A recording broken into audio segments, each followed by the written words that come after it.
Hai Sobat Bintang, saya Laurentius Chandra dari PT Bintang Sempurna. Saat ini kita akan membahas mengenai korelasi antara fotografi dan printing. Ya, kita kedatangan V, seorang fotografer dan juga visual artist.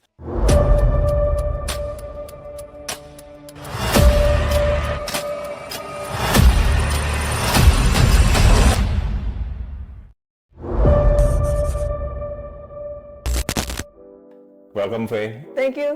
Thanks for having me, Mas Loren. Thank you.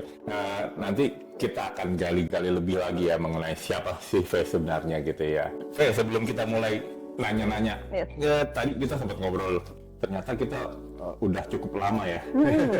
Bisa cerita sedikit, Faye, perjalanan Faye berkenalan dengan Bintang Sempurna?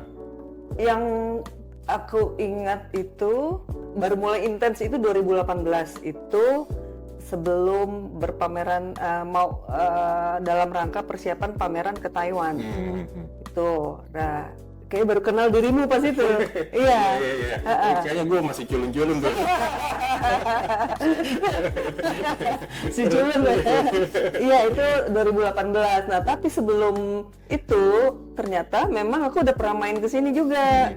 Waktu itu untuk pameran di Museum Tekstil. Nah, tapi belum kenalan dengan Mas Loren ini, belum sempat main ke atas gitu. Nah, waktu itu 2018 tuh. Juga sih saya baru mulai eksplorasi bermain-main foto dengan yang bukan konvensional. Itu baru mulai. Ya ternyata udah lumayan lama juga. Iya, berarti udah berapa? 8 tahun ya? 8-9 tahun. Iya, wah, nggak kerasa banget. Nggak kerasa banget, iya. Iya. Faye, boleh diceritain nggak sih siapa sih Faye sebenarnya? Tadi udah bilang seorang fotografer dan juga visual artist. Itu apa sih berbedanya gitu ya? Gitu ya, silakan Faye. Tentunya perbedaan label itu sebenarnya tidak disengaja gitu ya, tapi lebih ke mengikuti aja dengan berjalan waktu, dengan berjalannya eksplorasi pengkaryaan gitu. Jadi memang ada tantangan-tantangan yang akhirnya saya respon dan akhirnya bisa berevolusi. Jadi sepanjang perjalanan karya saya waktu itu baru mulai berkarya di fotografi itu 2010. 2009 sudah baru mulai beli kamera, tapi masih ya on off kadang mau kadang, tapi mulai 2010 itu kayaknya mulai rajin ikut hunting bareng gitu, baru mulai eksplorasi di situ. Jadi memang bertahap gitu ya, dan saya rasa juga proses kreatifnya itu mengikuti di situ, mengikuti eksplorasi dari yang tadinya motret apa aja, terus mulai explore yang lebih dalam lagi, juga mulai explore juga printing dan lain-lain gitu. Akhirnya ya sampai sekarang gitu. Ada satu momen nggak sih di mana tiba-tiba mau mencoba gitu kan? Biasanya kan kalau fotografer itu ya tadi kalau mau mulai fotografi ikut hunting lah segala macem, itu sebenarnya kayak pure fotografi gitu kan. Apa sih yang tiba-tiba pengen bikin yang nyeleneh gitu? Ada satu titik nggak sih itu, atau emang terjadi secara natural atau gimana?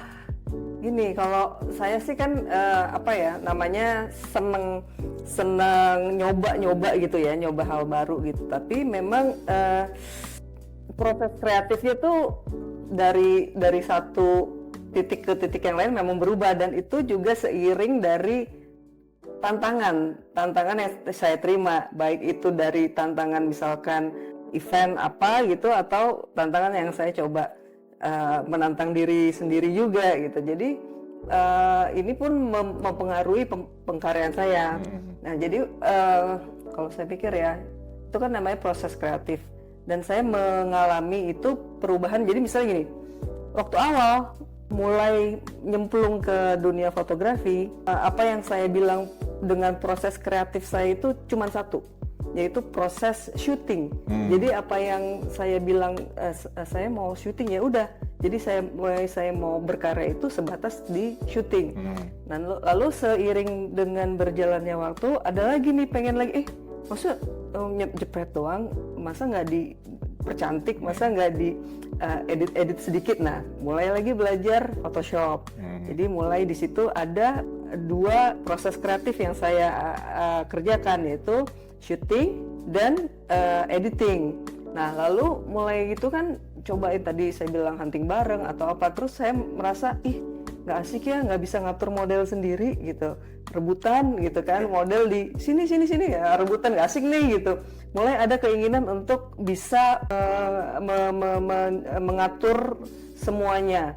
Lalu berarti ada proses planning di situ, karena saya butuh model, saya butuh ada wardrobe, butuh lokasi khusus atau butuh sewa studio gitu ya.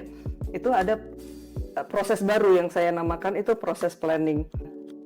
Lalu jalan lagi tuh, explore lagi, coba menggali lagi, experience lagi. Lalu mulailah akhirnya, karena itu terus-terusan, akhirnya lama-lama mungkin kelihatan.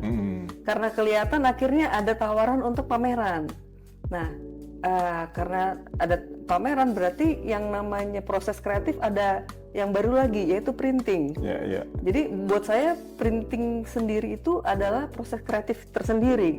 Karena di situ kita harus bisa menentukan kita mau ngeprint di media apa gitu ya. Nah, waktu awal-awal mulai dikasih kesempatan pameran, memang waktu itu belum ada referensi yang banyak nih. Jadi yang tahu kalau foto dicetak ya, kalau nggak di kertas foto ya di kanvas. Taunya seperti itu kan gitu. Jadi ya udah, itu berapa kali pameran yang saya lakukan itu. Kemudian kenal lah bapak ini, ya kan? Kenal bapak ini, akhirnya kasih tahu bahwa printing itu, ngeprint karya itu bisa dengan di berbagai media, bahkan ada teknik-teknik khusus seperti lentikular gitu kan.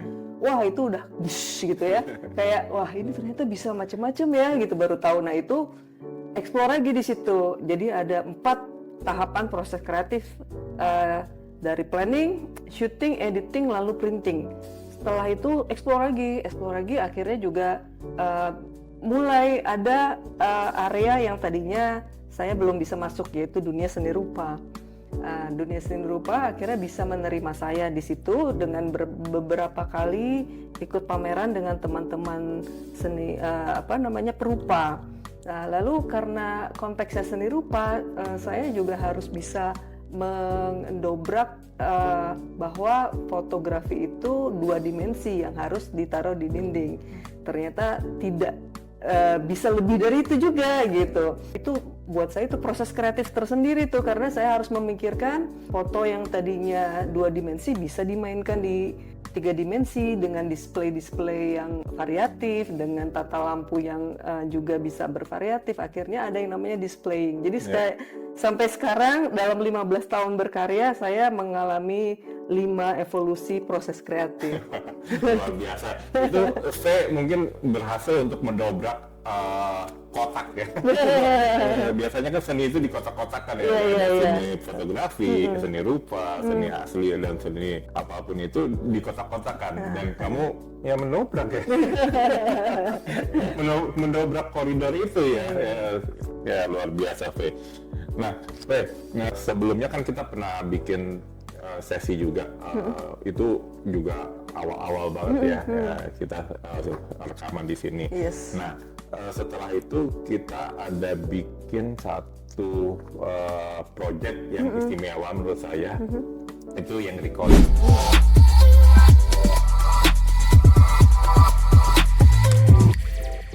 Iya kan, itu yang bisa bawa kita ke Paris. Luar biasa pengalaman yang bagus. Jadi Sobat Bintang, kita tuh udah terbang bertiga ke Paris ya, menerima award dari karyanya Faye waktu itu. Nah, kita tanya-tanya ya mengenai recalling.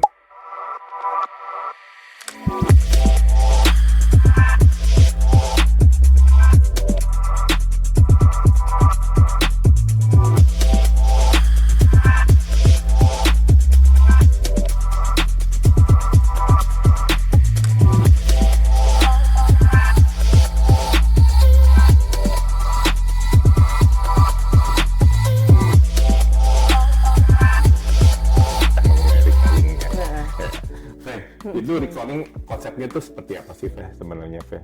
Jadi kembali lagi, tadi saya bilang bahwa proses itu sebenarnya juga respon dari tantangan yang saya terima gitu. Nah, recalling sendiri itu tahun 2021 yang diinisiasi oleh rekan Perupa. Waktu itu kan masih pandemi ya, masih pandemi. Jadi itu galeri di mana-mana tutup, museum juga tutup. Jadi seniman itu belum boleh pameran di ruang publik.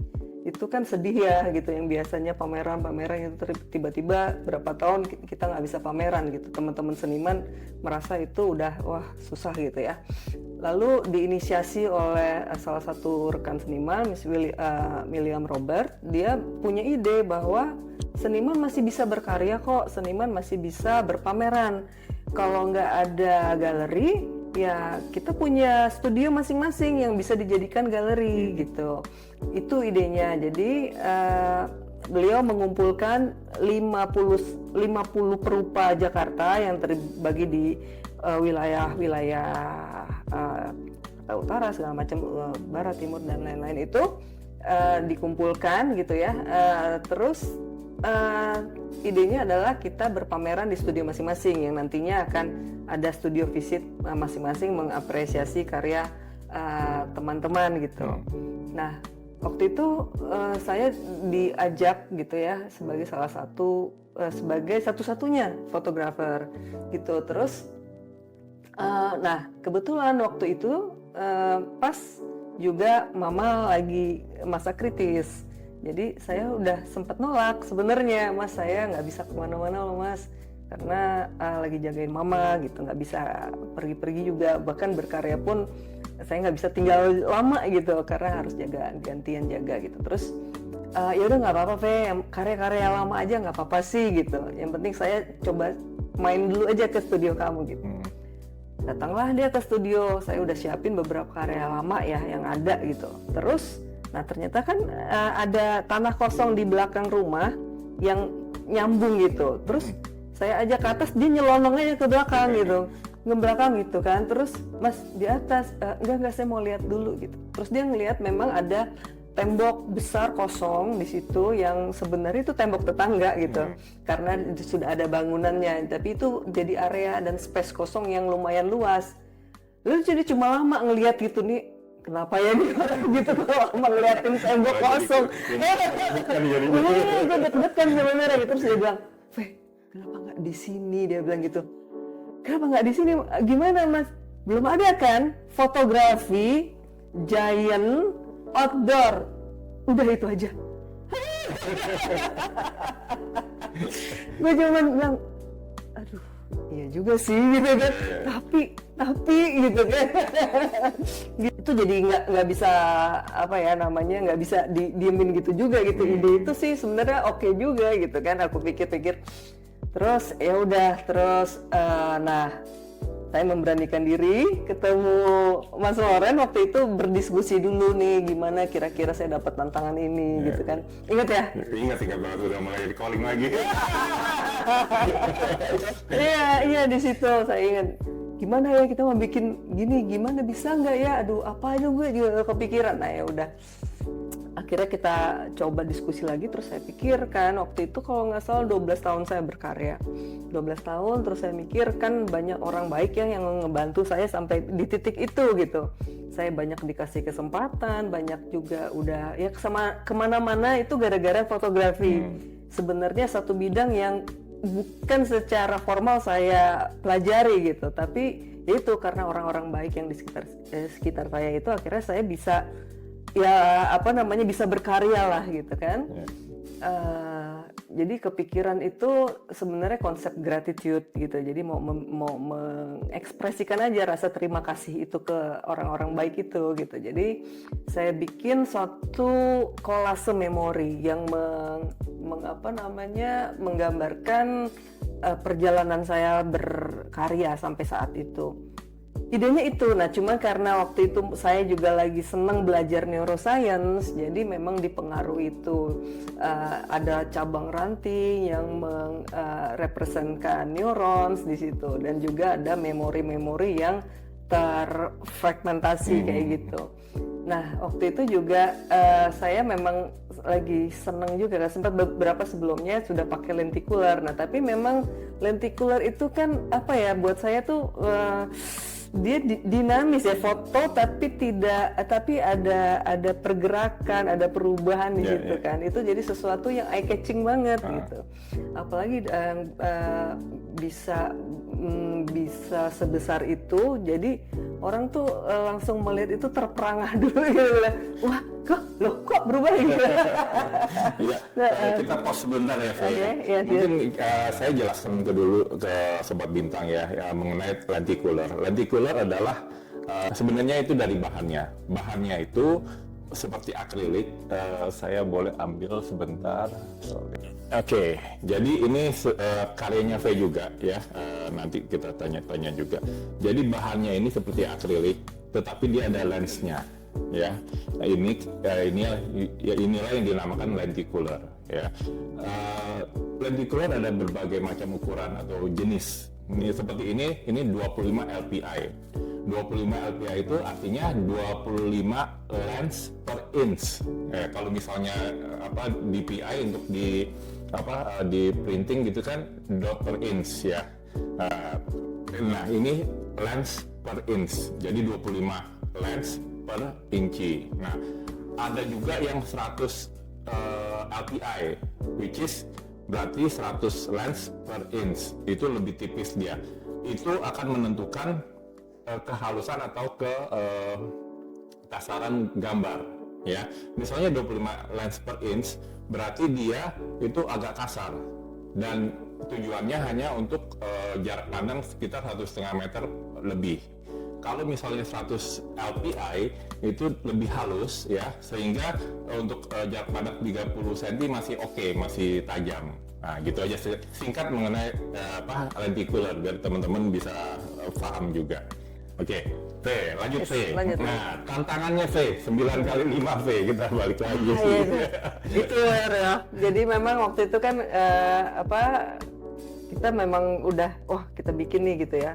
Bikin segede itu, pertama dari desainnya juga harus diapain gitu ya. Area sebesar itu tuh harus diapain. Tapi ya tadi dengan konsep tadi kita coba dibuat fragmen-fragmen, ternyata bisa gitu ya. Dan area itu jadi kita bisa menaklukkan lah gitu area sebesar itu. Itu juga satu tantangan tersendiri untuk merespon area sebesar itu sih, iya. Nah, balik ke tadi model bagaimana lenticular itu bisa merepresentasikan konsep V gitu ya. Terus kita kayak waktu itu ada tambahan lagi missing piece gitu ya. Itu dia. Iya, itu juga salah satu mungkin ininya ya, gimmick yang tapi sebenarnya lucu juga gitu. Waktu itu juga kan karena saya bikin puzzle, tapi saya pikir kalau semuanya terpasang kurang seru nih, mungkin asik tapi kurang menimbulkan pertanyaan. Jadi gimana kalau satu kita ambil jadi missing piece gitu. Nah terus kan memang saya seneng nih kalau ada interaksi antara viewer sama karya di situ. Nah itu dijadikan area mereka untuk berinteraksi di situ. Mereka harus bisa memasangkan missing piece itu, nggak harus ke temboknya, tapi dengan persepsi, dengan jaraknya gitu. Jadi kita main di situ missing piece-nya yang bisa dipasang melalui jarak gitu. Jadi dengan di genggaman. Ya, jadi mengajak ya, viewernya menjadi interaktif juga ya. Jadi nggak hanya berpameran, tetapi mengajak aktivitas ya. Jadi ada interaksi. Iya, ada experience baru yang mereka juga alami lebih dari hanya melihat sih. Yes. Menarik. V, karya itu kita kirimkan waktu itu ke Fedrigoni Top Works, ya kan? Kategorinya itu large format communication. Yes. Gimana sih perasaannya pada saat kita dapat announcement ya kalau itu kita menang ya? Nah itu luar biasa ya, karena kayak apa sih, saingannya itu kan nggak kaleng-kaleng juga. Gila itu. Saingannya ada museum, terus ada segala macam gitu ya, apa yang memang mereka sudah karya-karya yang oke lah ya, udah besar juga gitu. Dan aduh itu sempet yang pokoknya grogi juga, grogi banget deh. Ternyata kita dipanggil ke depan. Iya. Selamat sekali lagi. Selamat. Karya kita, iya. Kalau dalam realisasi berkarya, itu bagaimana sih peran produksi atau printing dalam karya V gitu? Kalau gini, kalau saya kan memang hasil akhirnya print dan jadi tadi kan kita bilang itu printing sendiri adalah proses kreatif, karena saya sebagai yang merencanakan itu juga harus merencanakan karya ini akan di-print di mana gitu, akan di-print dengan apa, kan kayak gitu. Jadi memang kita harus bisa menentukan itu, tapi kita menentukan itu kan nggak asal menentukan tuh, kita juga harus punya knowledge-nya. Nah dari situlah kita butuh partner untuk tidak hanya untuk membuat karya kita menjadi, tapi untuk berdiskusi juga, untuk memberikan input ke kita, apa sih yang sebaiknya karya ini di apa, di mana gitu. Dan itu yang saya salut dengan teman-teman di Bintang Sempurna gitu, karena teman-teman ini nggak hanya cuman karya ini jadi, enggak, tapi kita sudah terlibat dari awal, bahkan dari bahkan ada beberapa yang kita sudah berdiskusi sebelum pemotretan ya. Jadi begitu ada ide, kita ngomong dulu ini kira-kira bagusnya gimana ya. Nah itu baru nanti jadi gitu. Jadi ini menarik nih. Biasanya kan printing itu dapat file, kita print ya. Ini kita terlibat dalam konsep juga berarti. Iya betul. Jadi sebelum foto itu dibuat dan di print itu kita ngobrol dulu. Karena gini kan biasanya saya kalau konsep itu udah, ya itu karena udah melalui 5 tahap itu, akhirnya udah sebelum bikin karya udah sampai mikir sampai akhir nih. Jadi udah kepikiran kalau misalnya konsep ini berarti bagusnya di mana gitu. Jadi udah seperti itu. Jadi begitu ada kesempatan atau tantangan baru lagi, udah begitu jadi treatmentnya gitu ya, udah memikirkan nanti kalau ini bagusnya gini gitu, sudah luar biasa. Konsepnya kuat sekali. Ini saya baru ketemu satu ini fotografer aneh ya. Fotografi biasanya itu kuatnya di estetika, kalau fotografi bahasanya golden ratio lah segala macam gitu ya. Konsep teknis penguasaan kamera atau apa. Ini penguasaan neuroscience. Aduh, luar biasa. Sebenarnya itu juga itu juga ngalir jalan sih. Maksudnya itu pun juga saya mendalami itu karena fotografi. Jadi di perjalanan itu mungkin karena waktu itu ya setelah saya akhirnya bisa orang-orang taunya fotografi konseptual gitu ya. Mungkin karena dari konsepnya aja udah ya kita mengususkan untuk membuat sesuatu yang tidak ada sebelumnya gitu kan secara konsep. Jadi kita meng-create itu.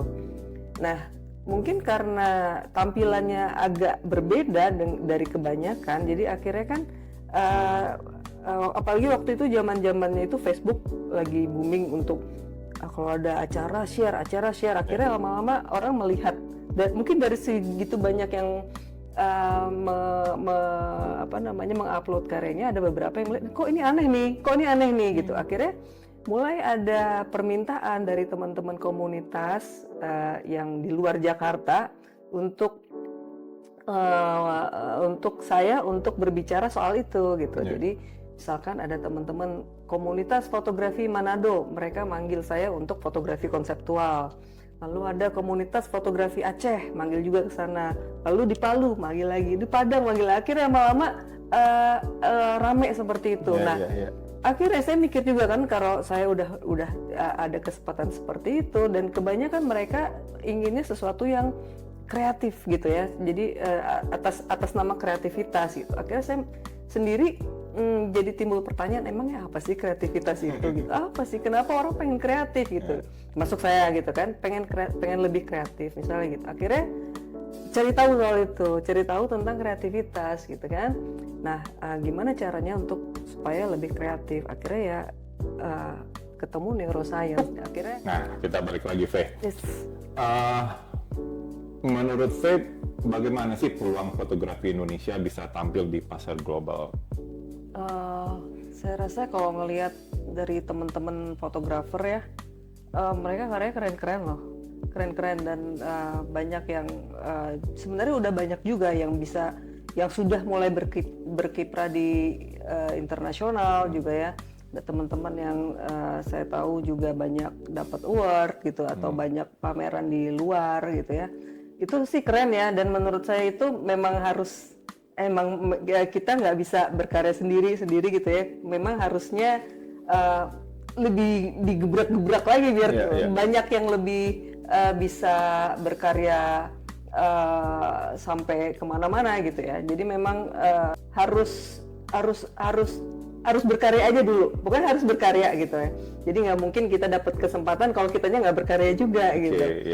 Dan memang mungkin kesempatan itu juga ada, lama-lama kan kita bisa terlihat, lama-lama kita juga mulai ikut ini ikut itu, dan akhirnya lama-lama bisa dinotis juga gitu. Jadi memang harus berkarya aja dulu gitu. Terus, saya tahu ada beberapa fotografer yang seperti kata Faye di kancah internasional sudah sangat punya nama gitu ya, dan karya-karyanya sudah dijual dengan harga yang cukup tinggi, dihargai dengan diapresiasi dengan cukup tinggi. Mungkin malah di domestik ya agak kurang. Itu dia. Pertanyaannya berbeda. Itu dia. Ya mungkin ya, itu memang sih kalau kita ngobrol sama teman-teman fotografer atau dengan kurator, memang itu jadi PR juga kita bersama gitu. Kayaknya memang agak masih susah untuk mengangkat fotografer gitu, fotografi, bahkan untuk bisa bersaing atau bersejajar dengan seni rupa lainnya gitu. Memang kita harus masih di ya sama-sama harus mengenjot itu gitu. Yes. Jadi saya juga senang sekali bisa terlibat bisa mendukung ya industri fotografi dengan memberikan hasil printing yang layak, dan ini menurut saya kerjasama yang perlu kita galakkan bersama sih ya. Dan saya apresiasi itu gitu, apresiasi Bintang Sempurna banyak mensupport dan terlibat di industri atau ekosistem fotografi dan seni rupa ya. Ya, jadi kami sebagai produsen atau sebagai industri printing juga membutuhkan insight dari teman-teman fotografer seperti Faye, dan yang lain-lain.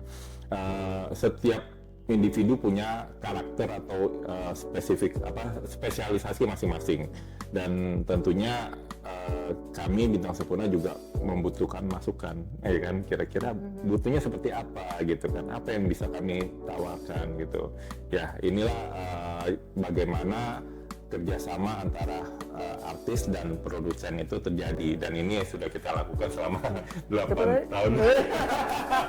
Yang gitu-gitu. Iya. Oke. Faye, mau tanya, kira-kira Faye bisa kasih saran nggak untuk para fotografer yang baru mulai ya, yang pemula gitu, bagaimana sih, apakah perkuat skill fotografinya ataukah perkuat knowledge mengenai outputnya atau bagaimana? Ya karena kita adalah orang yang berkarya dengan teknologi, jadi memang skill fotografi ya memang harus punya gitu ya. dan untuk bereksplorasi di situ juga oke gitu ya. Kalau kita ngomongin skill fotografi itu kan ada kemampuan menghandle kamera, ada kemampuan bermain lighting atau yang lain-lainnya. Itu juga memang harus kita eksplorasi. Tapi juga jangan lupakan juga yang di luar itu. Di luar itu tuh ada apa, misalkan juga yang tadi ke knowledge soal printing, soal display, itu juga menurut saya penting, karena gimana pun itu modal kita berkarya. Tanpa itu kita jadi sedikit, jadi kurang banyak ininya wawasannya. Tapi kalau kita expand gitu, kita tahu input, itu akan jadi modal kita untuk bisa mengkreasikan sesuatu. Dan yang satu lagi yang tidak kalah penting adalah pemahaman soal konten. Jadi menurut saya fotografi kita itu bisa berguna kalau kita bisa punya sesuatu yang mau kita bawakan lewat fotografi kita. Jadi fotografi itu buat saya bukan semata-mata destinasi, tapi dia adalah kendaraan. Itu adalah kendaraan kita, bagaimana kita bisa menyampaikan sesuatu yang emang ingin kita sampaikan gitu. Nah, dengan tinggal kita menentukan nih apa sih yang mau kita sampaikan, apa tujuan kita. Nah, itulah yang perlu kita perkuat juga gitu. Jadi teman-teman mungkin yang memang mungkin, kalau saya dalam kasus ini saya lagi belajar neuroscience, dan itu buat saya itu banyak manfaatnya untuk kita tahu. Jadi saya lagi ngomong ini, tapi mungkin ada sesuatu lain yang juga bisa kita sampaikan juga ke publik, bahkan kemanapun gitu ya. Ada budaya, ada soal pendidikan, ada soal soal emansipasi perempuan, yang lain-lain, itu banyak sekali. Itunya juga kita perlu perkuat dengan dengan wawasan, dengan knowledge, dengan pengalaman gitu. Dan buatlah fotografi kita menjadi powerful karena itu gitu. Dan punya nyawa. Nah, punya nyawa. Iya kan, luar biasa, Faye. Thank you. Nah, teman-teman Sobat Bintang, kita udah ngobrol banyak dengan Faye, kita udah belajar banyak bagaimana sebuah konsep itu sangat punya pengaruh ke karya kita gitu ya. Nggak hanya ke output, jadi nggak hanya konsep dulu lalu berkarya terus mikirin outputnya seperti apa, tetapi saya udah berbalik tuh, ya kan, mikirin dulu outputnya seperti apa, baru mikirin konsep berkarya gitu. Ini luar biasa, pemahaman yang dalam banget. Jadi dari sekali lagi saya tekankan, dari industri printing kami juga sangat membutuhkan sosok-sosok seperti Faye ini yang mau mengeksplorasi ya teknologi printing ya, karena ini mutual. Kalau Faye nggak didukung oleh printing yang bagus untuk produksinya, untuk outputnya, karyanya akan mendem, ya, dull. Begitu pula dengan printing, secanggih apapun printing atau outputnya, ya, sebagus apapun outputnya, kalau karyanya nggak bagus juga ya percuma juga. Jadi ya sama aja, mutual ya, kita kolaborasinya di sana. Ya, oke. Faye, thank you banget waktunya ya. Terus berkarya, terus berinspirasi ya, menginspirasi teman-teman ya. Thank you. Thank you banget. Sampai ketemu Sobat Bintang. Ciao.